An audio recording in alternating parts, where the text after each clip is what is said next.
ခွင်းလွတ်တယ်ဆိုတာပြန်လက်ခံတာမဟုတ်ပါဘူးခွင်းလွတ်ခြင်းဆိုတာပြန်လက်ခံပြီးပြန်လဲပေါင်းစည်းတာလို့အထင်မှားမိတတ်ကြပါတယ်ဒါပေမဲ့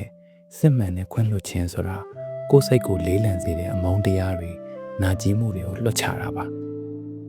ပြန်ခေါ်တဲ့ဖိတ်ခေါ်စာတစ်ခုမဟုတ်ပါဘူးသူတို့ပေးခဲ့တဲ့နာကျင်မှုတွေအတွက်ကိုကဆက်မုန်းပြီးတော့ခံစားနေစရာမလိုတော့ပါဘူး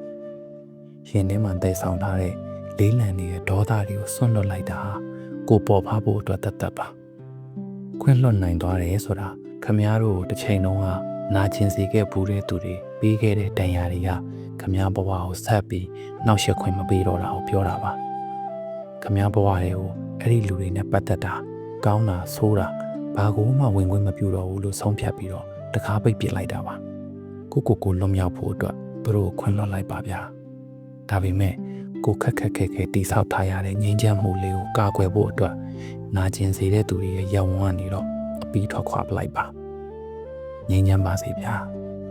ခင်ဗျားတို့ရဲ့အတွေ့အကြုံလေးတွေအမြင်လေးတွေကိုလည်း comment နဲ့မှမျှဝေသွားလို့ရပါတယ်ကျေးဇူးတင်ပါတယ်